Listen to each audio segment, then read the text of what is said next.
Hey, everybody, and hey, Max. Welcome to the Cannabis Unlocked podcast here with Key Investment Partners. Certainly a pleasure to have you on the podcast. Heard a lot about your product. I've tried your product myself. It's a great product. So would love to dive into that. But first, I think what would be really great for our audience is if you could just tell us a bit about yourself, your background, how you started Dialed In, what the company looks like today. I know you recently have began your expansion plans into the state of Ohio, which is pretty exciting. Yeah, Pete, really appreciate you having me on today. A little bit about myself. I come from a vast background of management on the hospitality side and some accounting as well. I actually worked for a multi-channel YouTube network before coming into cannabis. But when I decided to make that leap, I was living in California and really wanted to kind of go into a market that seemed a little bit more the ease of entry was there. California seemed a little daunting in terms of actually getting into the cannabis space. So I moved to Colorado in 2019. It was months prior to when Dialed In actually launched. And at the time, I was really intrigued about working for a cannabis brand. And I wasn't really sure which brand I wanted to really go after. And so I went and took a leap of faith. I actually started my journey in cannabis as a bud tender. So I knew the best way to learn about all of the brands that existed in the market was to sell them. So I jumped into like I said, a bud tending position, and it was by pure coincidence and faith that I actually was able to meet the owner of Dialed In after actually trying the product. Once I tried the product, it was a no-brainer for me. I knew I had to be a part of this company. And then through meeting the owner and some connections of through lunch and some drinks, I was able to finally convince him, hey, look, I've got the management background. I really think I could be the person that helps, or I should say, help you take this brand to the next level. Mostly, more importantly, let you be able to take a few steps back, focus on the big picture. Let me focus on day to day. And that's where really the role of VP of operations fell into my lap. I was so lucky and so happy that Jason was able to give me that kind of faith. So that's where that kind of dawned. I was able to join Dialed In at the 1 year mark of when the company had started. So I was employee number 22 at the time. That was about almost 4 years ago now, which is kind of crazy to think about. But Dialed In has now been around for 4 years in Colorado. And as you stated, we are about to launch into Ohio, which will be the first market that we're in outside of Colorado, which is extremely exciting for us. We're very excited about the Ohio market and its potential. Currently, as it sits, Ohio's got about 12 million in population with 2 or 3 metropolitans, 2 major college campuses. So there's a lot of potential in Ohio as a market, and we're extremely excited to be here. That's awesome. No, appreciate the background there, Max. And I think what would be helpful, just to kick it off here is just to talk a little bit about the product. I mean, you obviously, as a bud tender, had exposure to a lot of different products. You know how many SKUs really are out there, what's changing, especially in a state like Colorado that's incredibly competitive. Tell us a bit about the Dialed In product, Rosin, maybe how it's made for some of our listeners who aren't familiar. And really, I would also ask you to talk a bit about, some people I'd call them rosin enthusiasts. They swear by it. It's the only thing they want to buy. Why is that? What's the case there? All right, loaded question, but I will go each part. So Dialed In was actually the first rosin-based edible in Colorado. First rosin-based gummy, I should say. I apologize. And what makes rosin special and why so many people love it is this full spectrum is what it's referred to as, is all the cannabinoids and terpenes that are present in rosin that usually are eliminated through the processes of a distillate or a live resin process. Live resin and distillate traditionally are made using some sort of compound like ethanol, CO2, butane, where they are actually blasting the cannabis to the point where they're extracting just the THC. Unfortunately, a lot of the other cannabinoids and terpenes don't necessarily make it through that process. So a lot of people prior to rosin edibles experience just a straight hit of THC, which to most people are what they're looking for. It wasn't until rosin gummies came around where people got to experience that euphoric feeling that they really are looking for, that they get from when they smoke. Because when you smoke, you actually are able to retain a lot of those terpenes and cannabinoids within the plant or the flower itself. So the reason why people love rosin-based gummies and rosin for that matter is the purity level of it. Rosin is used to make rosin. You only use water, ice, heat, and pressure. We actually use that a lot in our packaging. So water and ice, I'll explain that. Rosin is usually made through a process where you are extracting the trichomes off of the flower, and usually it's happening through an agitation process. And those trichomes end up in water. That water gets put through multiple mesh bags or micron bags, if you will. Those micron bags are then pulled. You take the content of that, put it into a freeze dryer. Once it's out of the freeze dryer, you now have its water hash. Water hash is then put into another micron bag where it is put into a low heat, high pressure press, where it is essentially melting down those heads and squeezing out what is then rosin. It looks like it's coming out in like more of a liquid form. You then usually take that and you can cold cure it, or most people just take it as it is and then you decarb it. Decarboxylation process is what actually activates the THC so that your body can ingest it and actually process it correctly. And that is essentially why rosin is so popular today, is people are paying more and more attention now than ever to what's in the product that they're consuming. That goes into their food, beverages, like everything. So now when people understand, wait, I'm smoking something that has ethanol or used CO2 to make it, or I can have a product that used water and ice, it's a no-brainer. And then you get to feel, then you get the effects. You get the feeling that you get from rosin that you probably never had before from a distillate or a live resin product. Or live resin, I should say.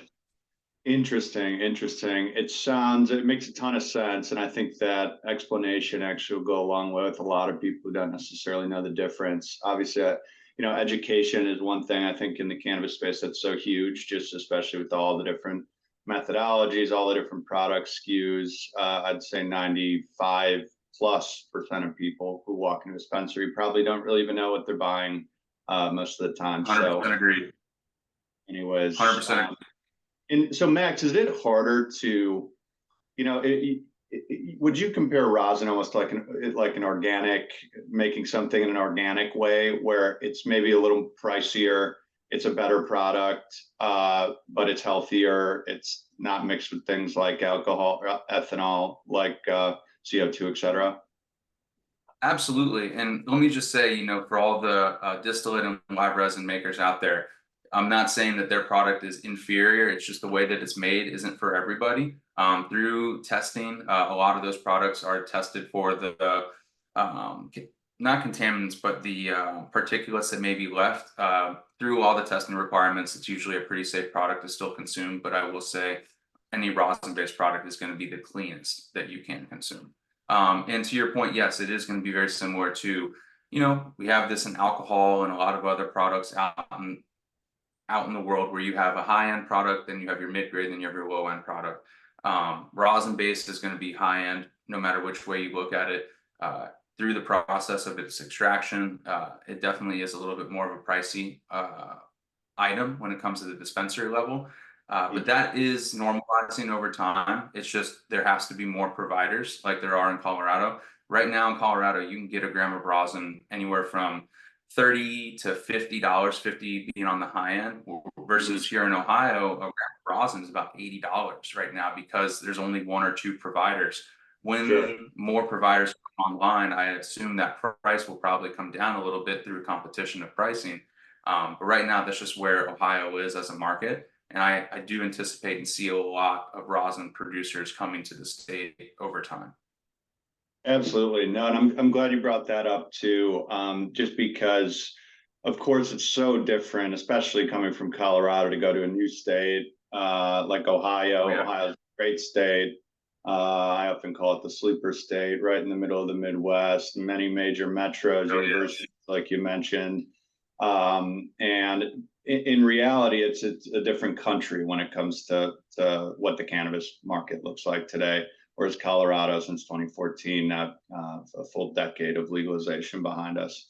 Uh, to that point, Max, if you want to tell us just a little bit about, okay, in the Colorado market, it's a very competitive market, tons of branded products. At Key, we're a big believer of, hey, if you're a brand that can do well in Colorado or in California, for example, where it is incredibly competitive and pretty mature, you can probably do pretty well in most other states, 9 times out of 10. How do you think about the differentiation of your brand in Colorado when it comes to rosin? Right, you guys are one rosin brand. You have a gummy. Why do people buy your gummy and your brand with the other options out there on the table? Yeah, I love that question, Pete. So when Dialed In first started, we actually really honed in on the collaboration model. And by that, I mean, we really highlighted the other companies that we worked with in terms of input material, whether it was flour or rosin. Because at the beginning, we were only purchasing rosin, creating or purchasing flour, creating our own rosin, and then using that rosin for our gummies. Over time, we started to work with not only the flour providers, but also other rosin providers in the state because the state of Colorado allows processor to processor transfers. It's funny, I wish I wanted to mention that's not a thing in Ohio yet. So we will in Ohio be only producing our own rosin using other flour inputs from key providers throughout the state. But what differentiates us from other rosin gummies in Colorado currently as it sits is the collaboration model really is a big one. We've worked with, I'd say, 30 different flower grows in the state and about 15 different rosin providers in the state. And what we do that's so unique to other brands is we actually highlight the brands that we're using for input material on our label through the collaboration of, again, having two company logos on the same label. We really want to make sure that we're kind of shouting from the rooftop of who we're working with. We're not trying to hide it by putting an OPC number on the side label and just calling it that. We really want people to know where the input material is coming from. And also, it should be an exciting talking point at the bud tender level because a lot of consumers generally, like I said before, rosin only got to try a lot of their favorite strains through a live resin or through like a shatter or a wax or flour. So now that they have it as a rosin form, they're able to say, oh man, I love ice cream cake from let's call it soy cubano whenever they make it. I've never gotten to try that rosin in an edible form. So now they're able to try these cannabinoids and terpenes in a way that they just haven't had to, that they haven't had before. But a plant And that that's they a already unique. know they like. Exactly. Yeah, yeah. They know the effects from when they smoke that flower or that rosin. Now they get to experience it in an ingestible, edible form, which we all know produces a little bit of a different high because of the way that the terpenes and cannabinoids are being processed through your endocannabinoid system versus through your brain when you're just smoking. So that's a huge thing. The other big key, I'd say, big key differentiators for us is going to be taste and mouthfeel. The taste of our gummies and the mouthfeel is so unique and different to anything else that's on market in the state of Colorado. We do not sugarcoat, we don't citric acid coat our gummies to give it that extra flavor or mouthfeel. Our gummies have been described as almost like a gusher feel to most people when they have it, when they bite into it. And then just the flavor profile. We use a lot of really unique flavors in the state of Colorado. We rotate between 26 different unique flavors for our gummies. And also, that being said, we give a unique purchase experience to our customers. Every time they buy a Dialed In gummy, I would like to say almost every time, I can't guarantee that, but it's probably a different batch that's on shelves. You know, we're producing upwards of 8 to 12 unique batches a week. Every batch is going to have 2 unique flavors to it. So if you go into the dispensary and buy 8 different batches of Dialed In gummies, you're walking home with 16 different flavor gummies, which is very unique. Most companies, when they put out a product, it's going to be the same flavor every single time, which, is great for the consumers that want that repeatability factor and know that they're going to get the same thing every single time. We've actually shown that there's actually a huge consumer group that wants something different when they go back. Now, there are the consumers that do want that repeatability factor. So we actually have recently put out a few minor cannabinoid SKUs, particular a 1-to-1, which is THC and CBD, which will always have the dragon fruit flavored gummy in it. And then we also just put out our brand new SKU, which is a sleep SKU. It's called Dialed Out. It is a 1-to-1-to-1 using THC, CBD, and CBN. It's perfect for sleep. We used acai berry for the flavor of the gummy. And we actually did something looking forward to the consumer of what's been asked by them is a smaller dose of THC. A lot of our consumers were telling us that they're taking our 10 milligrams and cutting them in half because they really only wanted about 5 milligrams of THC. So we took that feedback and actually designed the next product to kind of replicate or go after what they were asking for. So for the first time in this product, you actually get 20 gummies in a tin versus the 10 that you get in all of our other tins. So you'll get 25 milligram gummies in our Dialed Out, which I take them every night and they actually help me sleep all the way through the night. I never wake up. It's pretty awesome. So if you haven't got a chance to try them, you definitely should, Pete. Absolutely. No, that's great. And yeah, changing the dosage, I think that's certainly huge. I think 5 milligram, 10 used to be kind of the standard. I think now it's somewhere between 10 and 5 between what the market looks like, what the consumer looks like. But I think a lot of people do rip the 10 ones in half. So that's interesting how you guys responded to that. And so effectively, when I think about your product, you're really taking, we just talked about Colorado, you're taking the best growers, you're collaborating with the best growers, getting the purest product, taking their flower, their biomass, converting it into a let's call it a full organic, full spectrum edible product that tastes good. And you mentioned you don't put powdered sugar, any of the citric acid. So you guys really go out of your way to make sure it's at its purest form, I suppose. Absolutely. Even to the point where we actually put our gummies through a nutritional test and found that there's only 2 grams of sugar in each of our gummies, which is huge comparatively to a lot of the other competitors out there. Again, going back to what I was saying before, consumers today more than ever are being hyper focused on what is in the products that they are consuming, and sugar obviously being at the top of everyone's list of things to cut back on. We know that, and so we don't ever plan on sugarcoating our gummies. We feel that there's enough flavor in the gummy as is. A lot of people unfortunately do use the sugar coating not only to keep the gummies from sticking together, but also to enhance the flavor of the gummy itself. Right.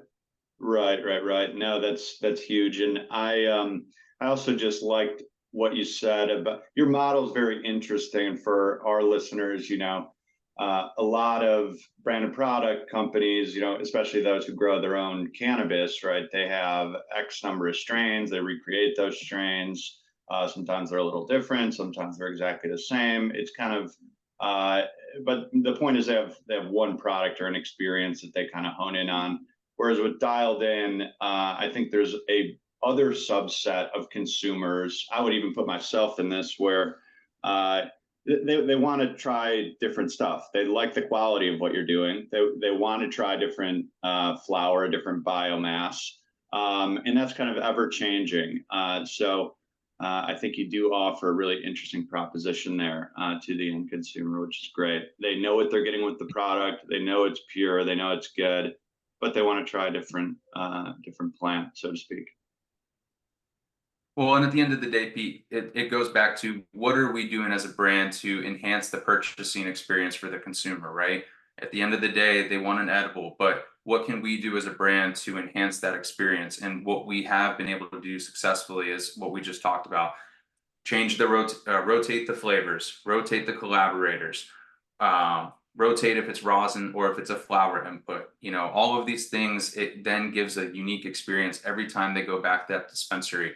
Now, obviously, there are there's a number of consumers that, they go back and unfortunately the batch that they loved is no longer at that dispensary level. So what we're actually doing is we're now listening to that feedback as well. And if we know that there's an overwhelming sense of people wanting a certain batch to come back, we're listening to that, because obviously the genetics are still there, at least unless the grow has eliminated them for whatever reason.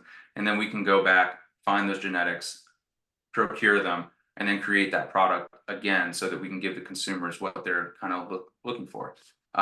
You know, in the state of Ohio, it's going to be a little bit more of a simplified process for us. You know, like I said, we were doing 12 unique batches a week in the state of Colorado. In the state of Ohio, we're definitely going to be probably doing closer to like 4 or 5 unique batches a week, but we are going to be really focusing on trying to give not only the unique experience that Colorado provides, but almost a evergreen experience in Ohio, where we're going to have more batches that'll be sativa dominant, indica dominant, hybrid dominant, so that the consumer can go back and have a similar experience every single time. Because we know that that is something that is being asked for more and more again. It's just, it worked really well in Colorado. And I think it's due to Colorado having an advanced, what do I say, an advanced consumer base where there's education. I mean, everyone in Colorado Knowledgeable. knows a ton about cannabis. Yeah, oh my gosh, it's crazy. And Yeah. then, you know, I come to Ohio and it's a lot different. And that's okay. You know, Colorado's been doing cannabis for 10 years on a legal base, where, you know, Ohio's seen week 10 approach. So Right. we know that going in. And so education is going to be huge when launching in some of these newer markets like Ohio, of doing exactly what I'm doing today with you, Pete, and explaining what is the difference in rosin and live Yeah. resin and distillate, because there isn't a huge gap on the shelves right now in Ohio. There's a ton of distillate, a little bit of live resin, and there's literally very little to no rosin presence on shelves for gummies. There is one great brand called Ancient Roots here in Ohio that's done a really great job getting rosin gummies on shelves, and we're hoping to be on shelves with them here very soon. That's great. No, that's great. And you kind of jumped into one of the other things I wanted to talk to you about already, which is just how different, and is always fascinating to me, how different it can be strategically from a business sense. Also, you know, how to sell to the right product to the right consumer when going into a state that's totally different. I mean, you've been in one of the oldest states to date, Colorado, only second to California. It's incredibly mature. There's a different level of consumer knowledge. It has a totally different regulatory environment. Dispensaries everywhere, grows everywhere, no caps. Now you go into a huge state, which is, as you said, in week 10 here of the adult use rollout. Very different locationally. You're not in the Mountain West. You're now dead center in the Midwest. You have a different type of consumer. You probably have a less knowledgeable consumer. You have all these different products coming online. You also have the regulatory structure in Ohio, where you have these, you know, 20 tier 1 licenses, the tier 2 licenses, and various MSOs all have some level of presence there. Just a ton going on, a big population. So I think, rounding that all out, I think education to the consumer is probably very important, especially for a brand like yours, just because, or a rosin, I should say, even in general, because I think a lot of consumers, especially in the earlier stages of a market, they really are kind of price per THC type consumers. And they might walk in and look in and say, okay, well, that's an oil in a pen. Then there's the, you know, stuff that looks like, you know, mush or sand, or the wax on the counter. And there's 20 different types of those, but I don't really know what that is, let alone know the difference between rosin and distillate and et cetera, et cetera. And then there's flour, which is just all over the map. So anyways, talk to us, you, just to dive a little bit deeper into that question. Talk to us, so you just moved to Ohio, right? This was a couple weeks ago. What are the big challenges compared to what you've been doing in Colorado? What are the big challenges you're going to face in a new state, even that's incredibly fast growing, huge population, but just a very different ball game, so to speak? Yeah, absolutely. It is very different. you know, like I was saying just a minute ago, education is going to be massive.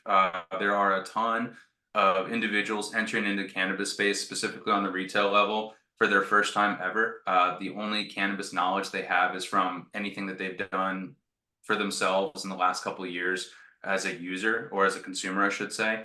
Um, so really, that's going to be on us as a brand to really go out there and spend time educating not only the bud tenders but the consumer as well through pop-ups, pop-ups more importantly, uh, because really, honestly, right now there's a lot of bud tenders that have only sold live resin and distillate for the last 3 to 4 years on the medical market here in Ohio.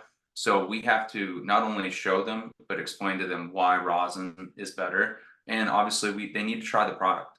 If they don't try the product, it's really hard for them to even themselves differentiate why one is better than the other. But once they try it, we've been told time and time again, I just need to try it. And once I do, I now know that, and I'm sold. I'm sure it was the same for you, Pete. You know, you've tried a number of products over your years as a consumer. And I'm sure once you had dialed in for your first time, there was a notable kind of light bulb moment for you where you're like, okay, this is Absolutely. one of the best gummies I've ever.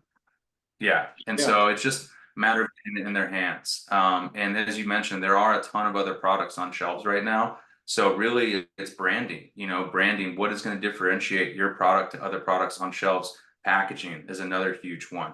You know, are you in a box? Are you in a circle? Are you in metal? Are you in plastic? Are you in cardboard?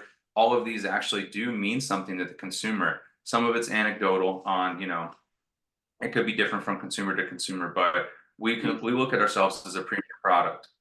We always have. We use premium ingredients. We hire premium people. We want to produce a premium product, and so by doing so, or I'm sorry, by using premium input materials, we believe there's a saying in the rosin world. It's called fire in, fire out. You're going to use amazing product at the beginning of your process. At the end of it, you should have an amazing product. So it's all about using the correct input materials from the very beginning. That's great. No, that all makes a ton of sense, and it does seem like the big barrier is education, because especially with bud tenders who, you know, Oh, of yeah. course, generally are more knowledgeable, and generally I think that that's more the consumer profile that does seek the purest form of cannabis, which rosin is. So And you know, get them to buy into it, and really they are your liaison or your salesperson at the end of the day to the consumer, because unlike a bar where someone walks up and they know their favorite vodka and their favorite beer and or what wine they like, I think a lot of consumers in early stage cannabis markets just no idea. Bud tender, tell me what to yeah, you know, buy. that's really what it is, Pete. And you know, I'm hoping that we see a little bit of a shift in the retail space, because right now retail is being very focused on transactional time and getting consumers in and out of the door within X amount of minutes, which is unfortunate for brands like us that are new in the market, because it doesn't really give the bud tender a ton of time to interact with those consumers and actually educate them on the products that are on shelves. There have been times where I've gone in dispensaries where I don't even get to talk to a bud tender. I'm being pointed towards a kiosk, and I just get to look at the screen of hundreds of products. And as a consumer, I Right. can only imagine how overwhelming that must be, especially if it's your first time at a dispensary. So I'm hoping that we do see a shift and change in retail. I mean, you know, we've got companies, you know, there's all different levels of liquor stores out there, right? I hope that we see that with dispensaries over time, where you have, you know, your mom and pop liquor store. It's, you know, get in and get out pretty quickly. But then you have your high end dispensaries or high end liquor stores where you have individuals like in the wine section that, you know everything about wine, that can help you out with the wine. You have your beer guys that know everything about all the craft beers and kind of educate you on different craft beers. We don't Right. have that, unfortunately, in a lot of cannabis spaces, and I'm hoping that we see a shift in that. Otherwise, it really is going to be a race to the bottom, because everyone's just price gouging each other. And if you're a consumer looking at a screen, obviously you're probably going for the cheapest priced item unless you know what you're there to shop for. So I do hope that we see dispensaries allow for education to be had, because right now it's challenging. It really is, Pete. Yeah. No, that makes a ton of sense. I mean, my personal experience, even with when I was in Chicago, I just moved back there from Denver, and right as the adult use Illinois program was rolling out, and it was right in the midst of COVID, and so I think the whole state of Illinois, and I experienced this firsthand. For the first, I want to say, 18 months of adult use, it was like online or the kiosk. And Yeah.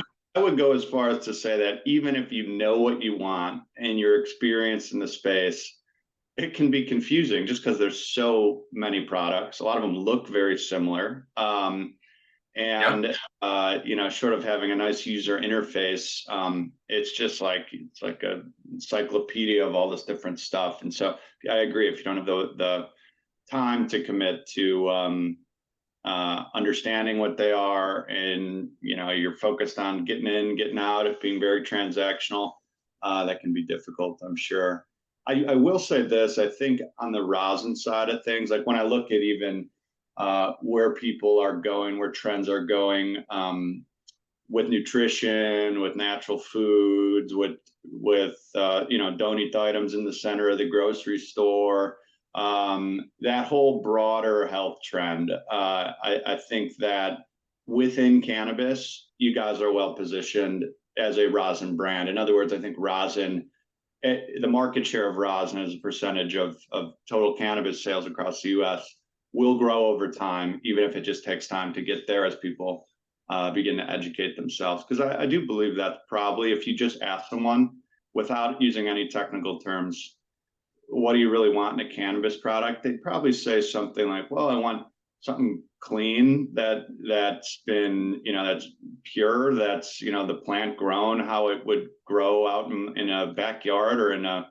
forest naturally, and put into a gummy that's tasty and consistent and has the full flavor profile. So I think over time, rosin brands will be the beneficiaries on the good end of some of these trends. No doubt about it, Pete. I mean, just speaking on what's happening in Colorado currently right now, as I said, back in 2019, Dialed In was the first rosin gummy on shelves. Now, 2024, we are one of 8 or 9 rosin gummies on shelves.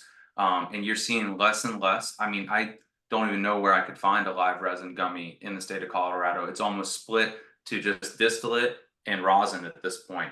And I see that happening in other markets as well, as time goes on, to your point, Pete, as more consumers become more educated on the differentiating factors of the two products. I do see more and more rosin users coming online. I also am seeing a trend, as we were talking about earlier. Everything was 10 milligrams, right? 10 milligrams was like the standard dose. Now we're seeing 5s. We're even seeing 2.5 at on some cases. I think what is going to be really cool in cannabis, and where Dialed In is going to be going in the next couple of years, is focusing less on just getting people high with THC and educating the consumer on what these other letters mean. What is CBD? What is CBN? What is THCV? What is CBC? Why should I want to consume any of these other cannabinoids when they all come from the same plant?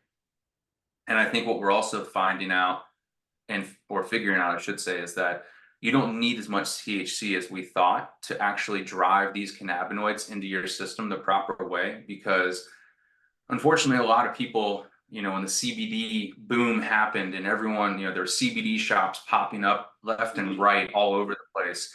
What wasn't told to most consumers is that it doesn't matter how much CBD you consume, without the proper vehicle, aka THC, to drive that into your cannabinoid system the correct way for your body to process it correctly.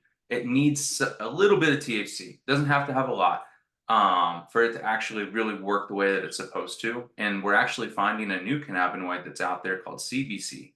It's, pretty much brand spanking new into the world that everyone's talking about. But we're finding that that is another cannabinoid that is also very beneficial for driving these other minors like CBD, CBN, and THCV into our systems correctly, so that our body can actually process it. THCV is another really cool one. It's kind of being talked about as like an appetite suppressant or like the cannabis version of Adderall because it lets you hyper focus. I'm not, I'll be honest with you, I've used it a few times and I absolutely love it. Um, you know, we're definitely toying around as a company with other minor cannabinoid SKUs. Right. As you know, we've already launched two, so I do anticipate others happening over time.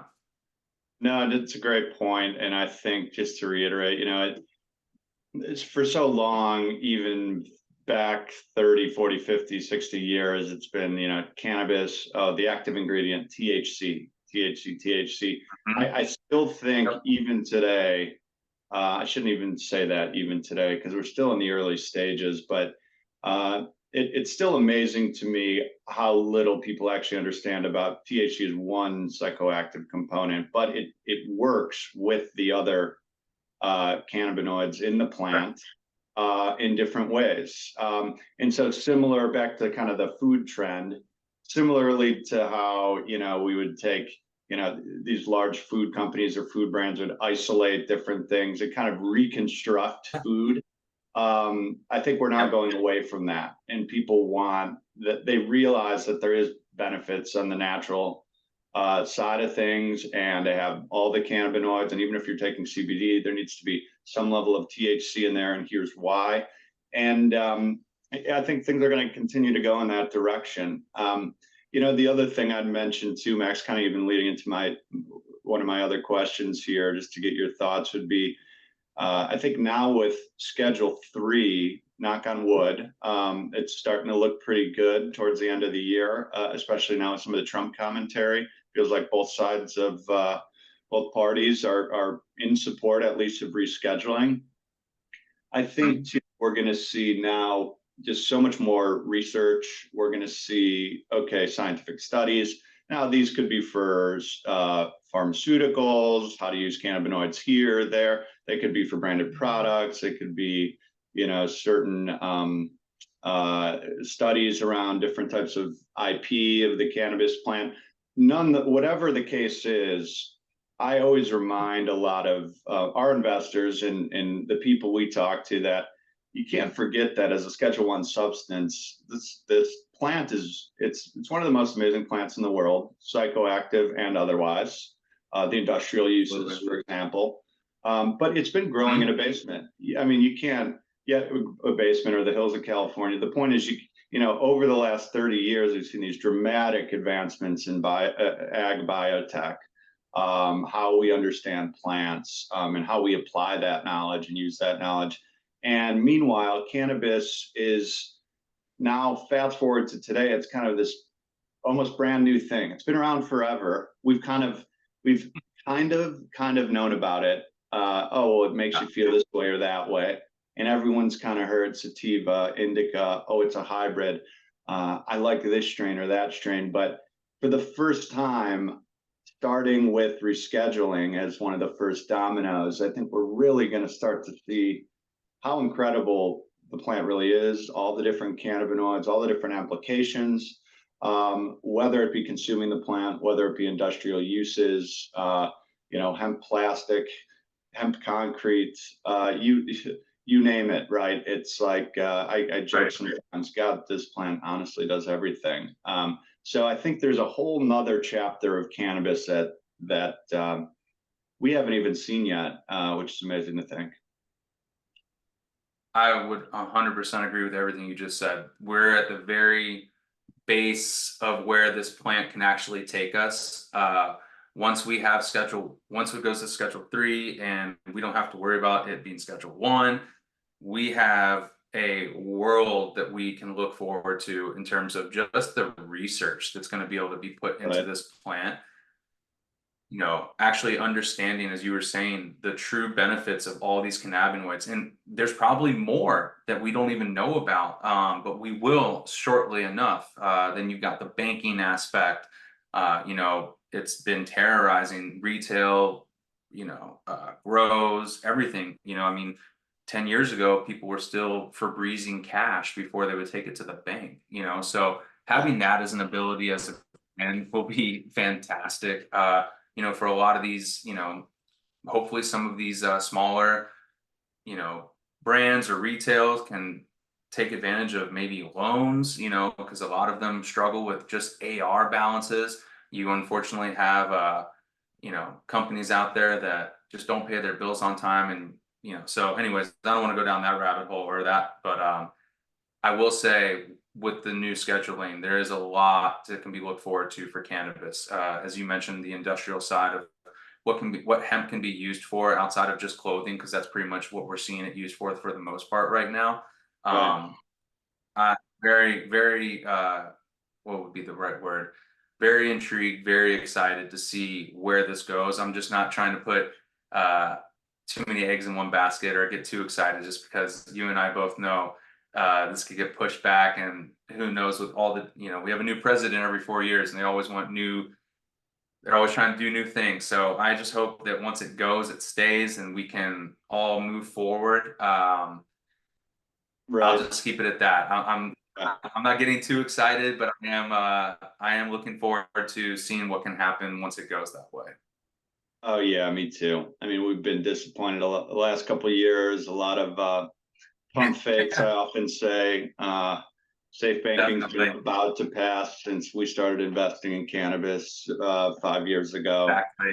So I take everything with 2 grains of salt on the federal cannabis spectrum, but it feels better now than it ever has. So we're I'll give you that. I'll give you let's that. It all hope does. for it. And yeah, it's going to be a new chapter. There's no question about that. And by all means, I'm excited for it. Um, so Max, just to kind of wrap up here, so in Ohio, just for people who are listening to our podcast, you're in a lot of different dispensaries in Colorado, been around for quite a while. In Ohio, are you in stores as we speak, or what does that look like? Not just yet, Pete. We should be in stores. We're hopeful for end of October, early November launch time for product being on shelves. So keep an eye out. I would say we're doing our best to, in the current state, just go out and talk with bud tenders, let them know that we're coming, educate them while we're there. But we are hopeful to be on shelves by, like I said, end of October, early November. We will have Dialed In Gummies in the state of Ohio. Awesome, awesome. And is there any, do you know which dispensaries you'll be in? I'm just thinking even people who are in Ohio, if they want to try your product, Of and if course. not, fine too. But Of course, I unfortunately don't want to list any names yet of dispensaries, but we do have a nice list that we're going to be working with from the very beginning, trying to touch the four corners of the state and then work our way to the center. Obviously, we're not going to leave Columbus out, being right in the center of the state, but we do want to make sure that we're touching all corners of the state so that this product can be reached by almost virtually anybody in the state without having to drive too far. that's great.